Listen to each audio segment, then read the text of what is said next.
warahmatullahi wabarakatuh. Bismillahirrahmanirrahim. Alhamdulillahi wa kafa. Wassalatu wassalamu ala sayyidina Muhammadin Mustafa wa ala alihi wal wafa. Yang saya hormati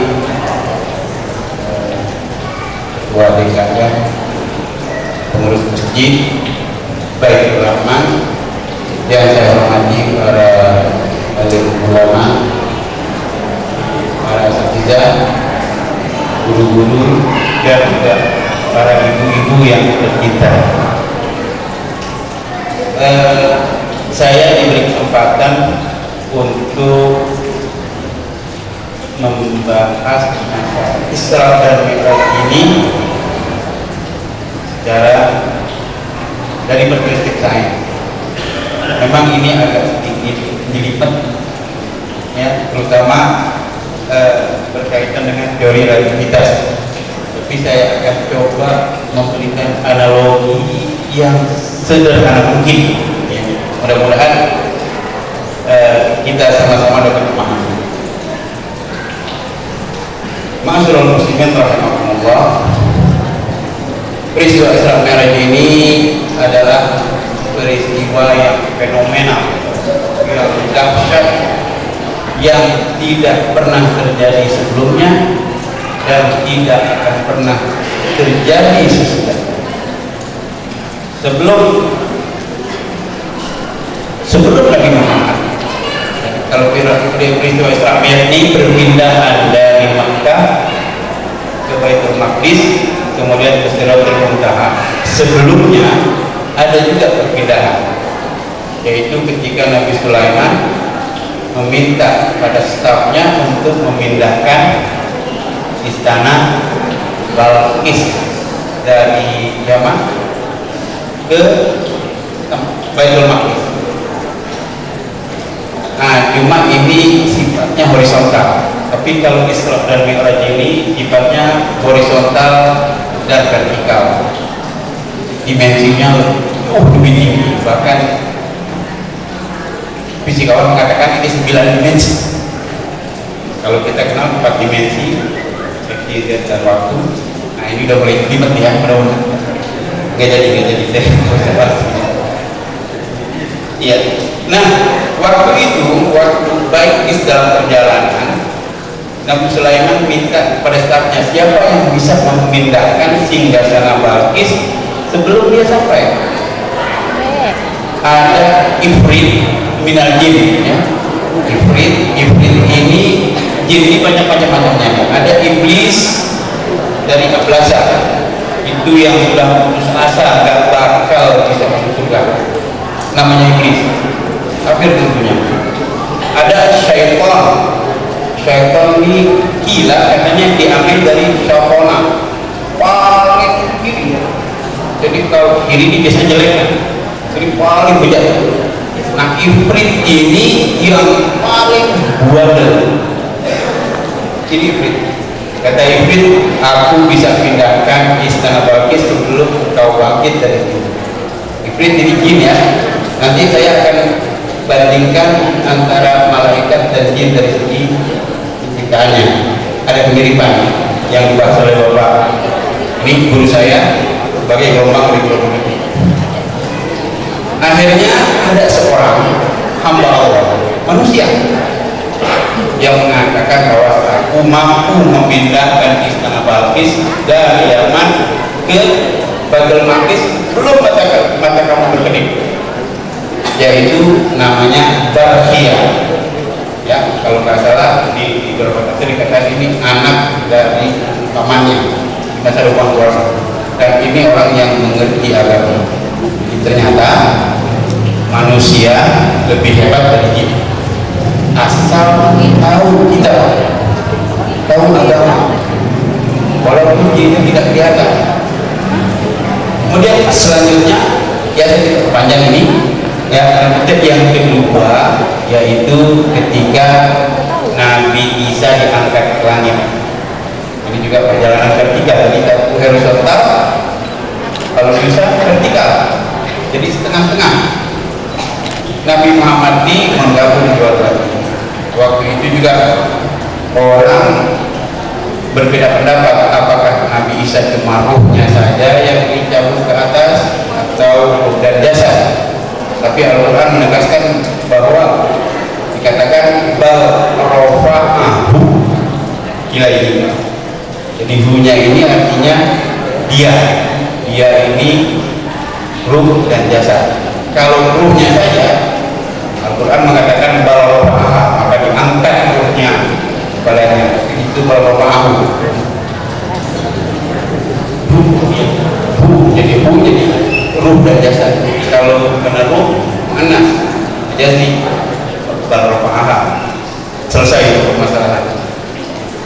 Kemudian sekarang kita bahas masalah Isra Mi'raj. Isra Mi'raj ini dimulai di surat pertama, Bismillahirrahmanirrahim. Subhanalladzi asra bi 'abdihi lailan minal masjidil harami ilal masjidil aqsa alladzi barakna haulahu linuriyahu min ayatina innahu huwas samiul basir.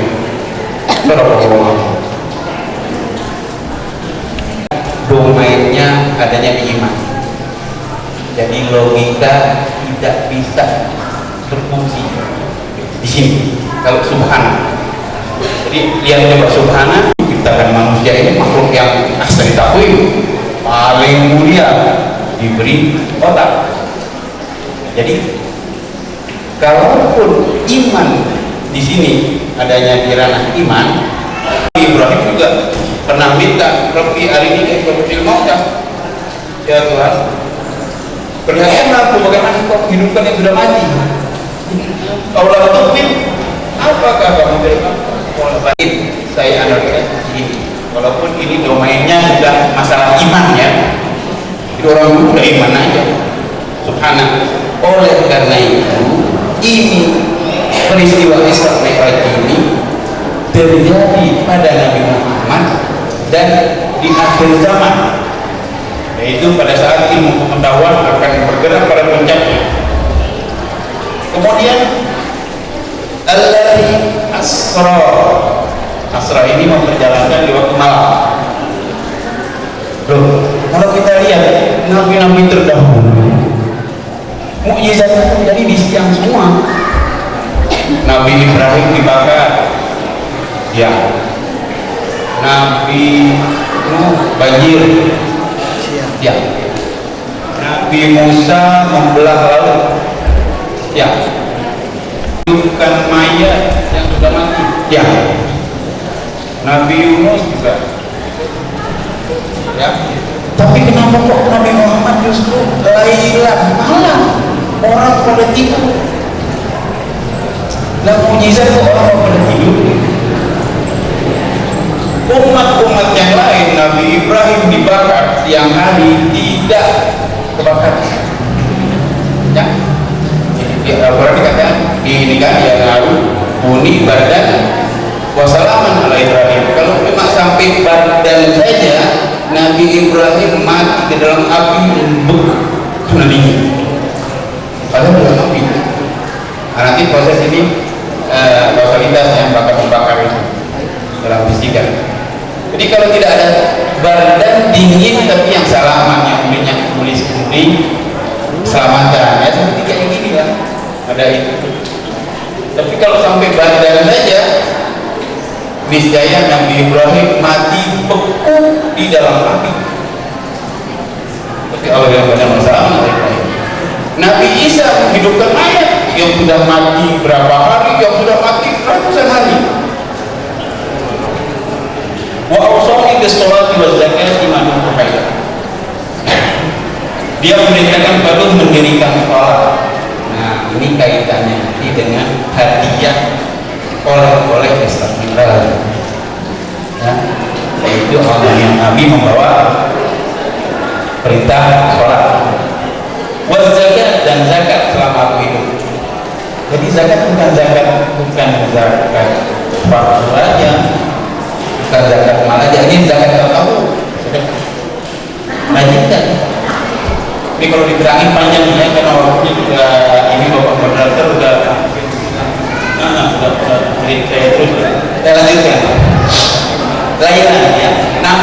Laila, karena mukjizat nabi-nabi sebelumnya siang di depan mata mereka masih percaya, nggak beriman. Karena Nabi Muhammad terakhir sekalian deh malam iman atau tidak? Karena yang begini iman sekarang, bukan lagi di depan mata. Kalau ini mukjizat Nabi Muhammad itu selain dari Isra Mi'raj 300 lebih banyak. Minal Masjidil Haram. Nah, karena lahiran ini kan berarti kalau malam itu gelap kan. Jadi kalau malaikat makanya dibawa oleh malaikat malam, karena malaikat makhluk dari cahaya. Kalau nggak gitu kita jedot, kalau tembok jedot dulu nggak jadi itu, jadi Islamnya miranya. Jadi minal Masjidil Haram ila Masjidil Aqsa, dari masjid ke masjid. Kenapa bukan dari masjid ke rumah? Karena masjid ini penuh dengan energi, penuh dengan amalan-amalan orang yang tidak ada di masjid. Jangan dikira yang diucapkan itu hilang, tidak hilang, nempel di tembok.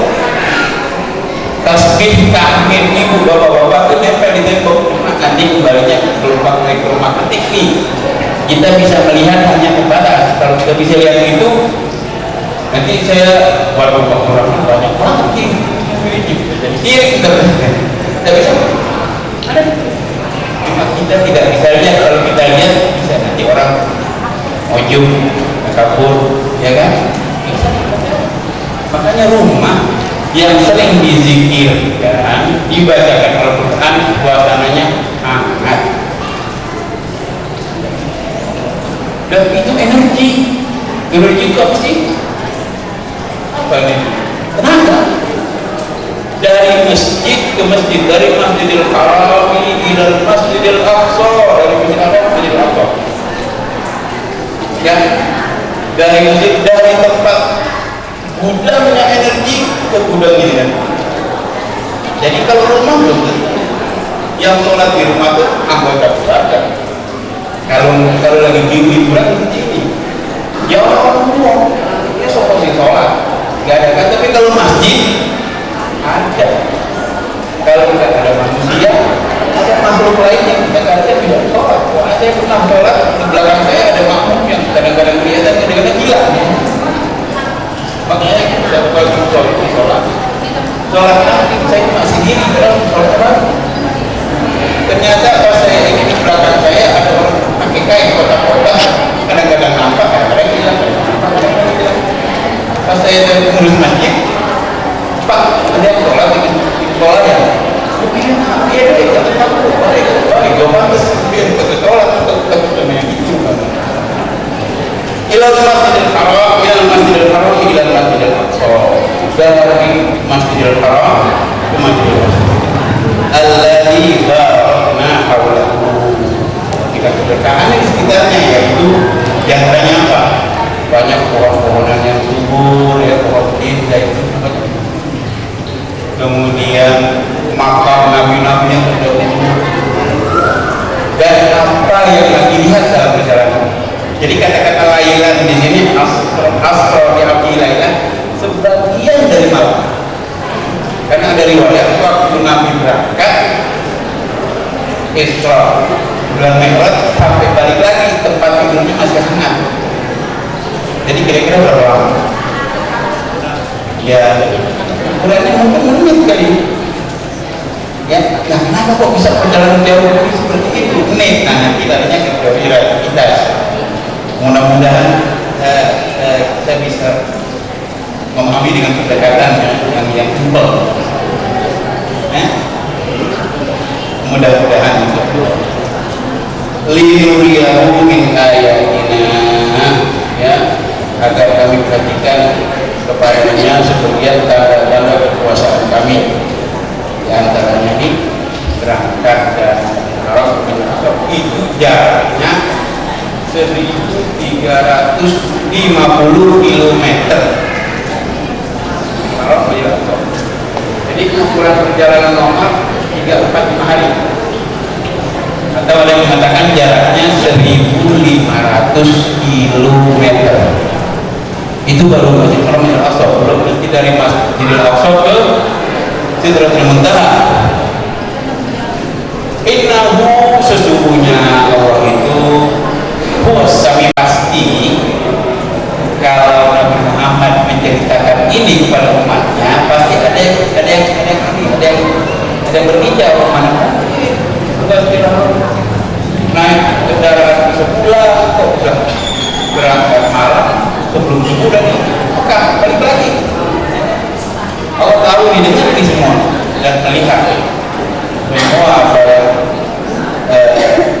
kau mesti dikatakan. Sekarang kembali ke teori kita ini.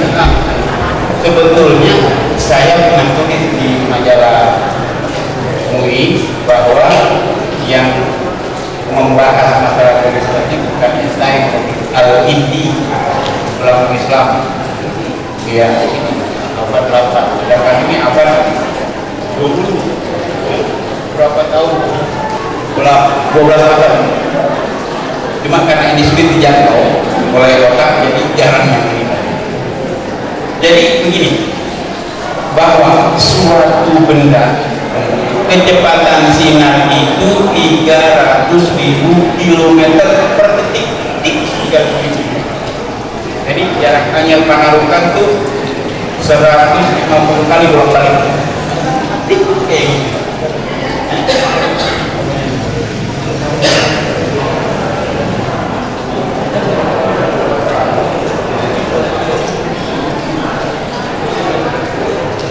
Jadi itu di 150 kali bolak-balik dalam satu stick kecepatan sinar. Nah, kecepatan benda yang bergerak paling cepat adalah sinar. Sinar ini seperti dikatakan oleh Bapak Abdul Rahman adalah gelombang elektromagnetik. Gelombang yang mengalir ini saya suara radio, HP, suara HP, radio, TV itu menjalar dengan gelombang elektromagnetik. Kelihatan nggak? Nggak kelihatan. Pintu kita kunci juga masuk ya. Nah, Jibril diciptakan dari cahaya, yaitu gelombang elektromagnetik. Iblis, jin diciptakan dari api. Api itu juga gelombang elektromagnetik, sama. Walaupun tempat tertutup, di sini tutup, pasang api di situ, di sebelahnya juga akan terasa panas, bisa melambat. Oleh karena itu setan bisa masuk ke tembok karena dia gelombang elektromagnetik. Malaikat juga biar kata kunci itu pintu semua gembok. Kalau malaikat mau datang, ya monggo, bisa ada yang bisa, karena dia bisa masuk gelombang, masuk dalam. Nabi Muhammad berangkat dari Makkah ke Madinah, ke Masjidil Aqsa itu dengan Jibril yang terbuat dari cahaya. Bagaimana kalau benda bergerak dengan kecepatan cahaya? Apa yang terjadi? Sekarang ada saya center nih ya. Kemudian saya matikan, cahayanya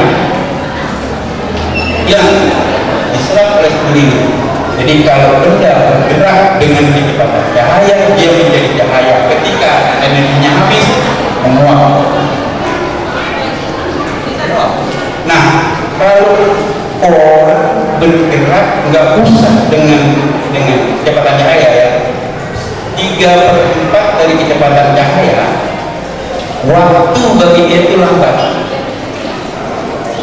Jadi kalau ada umpamanya saya dengan Pak AC kembar gitu ya, umpama, tapi tidak berbeda ya setahun. Terus saya berangkat ke luar angkasa dengan kecepatan 3/4 kecepatan sinar ya, 3/4 aja, jadi 300 dibagi 4 kali 3, berangkat selama 10 tahun. Pak Nasir kembaran saya, ketika saya balik lagi 10 tahun nih saya balik. Umur Pak Nasir berapa? Kalau itu waktu itu saya 20 tahun, umur Pak Nasir berapa? 30. Umur saya 26 tahun, 4 tahun kurang. Jadi semakin cepat sesuatu bergerak, waktu bagi dia itu menjadi lambat. Apalagi kecepatan sinar. Jibril berangkat kalau ukuran makhluk biasa dia dari Makkah ke Madinah itu 1 bulan. Oleh Nabi bisa ditempuh dalam sekian menit dengan kecepatan sinar, yaitu dibawa oleh malaikat. Dan malaikat ini sayapnya ada 600 sayap. Jadi kalau satu sayap, mungkin kalau malaikat diciptakan dari cahaya, satu sayap dia 300.000 km per detik. Nah kalau 600 sayap berapa? Yang jarak dari Makkah ke Baitul Maqdis kalau ditempuh dengan kecepatan sinar kecil. Makanya kemudian dari Baitul Maqdis ke Sidratil Muntaha ke langit pertama nomor 3 itu Nabi Muhammad dibawa oleh Jibril. Ini juga dalam ukuran menit, detik dan menit. Karena Jibril satu sayap itu mungkin ada kecepatan jaya. Jibril punya 600 sayap sekali giga. Bagaimana? 600. Makanya Nabi balik dari Sidratil Muntaha, tempat tidurnya masih hangat. Iya masih hangat. Dan waktu itu waktu Rasul berangkat, ada Rasul menjatuhkan gelas airnya. Rasul balik masih ada tetesan air di coba. Jadi benda semakin bergerak cepat, waktu bagi dia lambat. Jadi melambat. Oleh karena itu, karena bergerak cepat Muhammad ke Baitul Maqdis, terus ke Muntaha, balik lagi tempat tidur diangkat. Nah, ini menurut teori relativitas. Kemudian kenapa diserahkan? Ya, yang sebelumnya terjadi peristiwa yang banyak yang menyedihkan, kan? Istrinya, siapa? Meninggal, pamannya meninggal. Kemudian waktu dakwah ke Taif dilemparin batu sampai berdarah. Maka Allah ingin menghibur. Dan penduduk langit juga kangen. Nabi Muhammad itu di langit namanya Ahmad, kalau di bumi namanya Muhammad. Kalau di langit itu Ahmad, orangnya paling rajin memuji Allah, dikenal di langit gitu. Makanya orang langit pengen lihat mana sih orangnya memuji Allah. Nah waktu Islam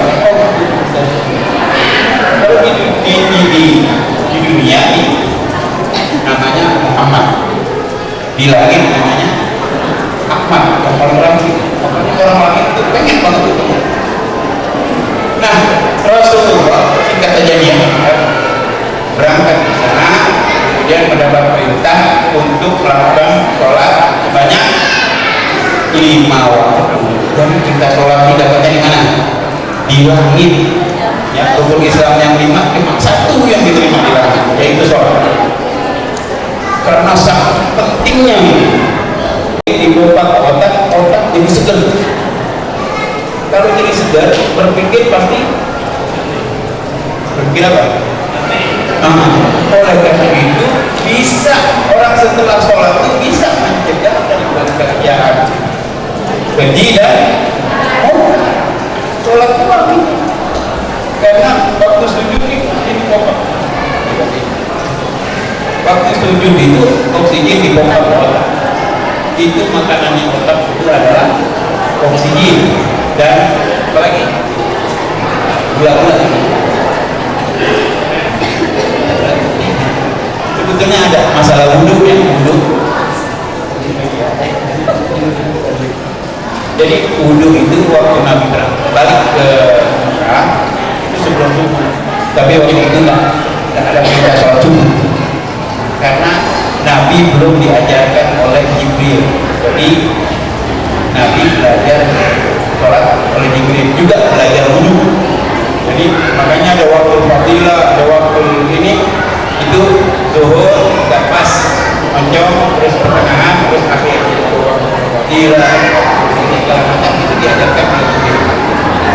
Ada wudhu satu aja deh. Tinggal mari bagi jadi membasuh telinga ini ya, yang lain itu banyak. Membasuh telinga ini ada 50 titik saraf yang dibasuh, direfleksi. Makanya kalau kudu membasuh telinga ini membuat otak kita, tapi membasuhnya juga yang benar. Jadi begini ketiga, jadi masukin sini, ini diputer, mari punya adanya ini belakang 50 titik saraf. Kaki juga pelan-pelan dimasukkan ini juga memperlancar peredaran darah.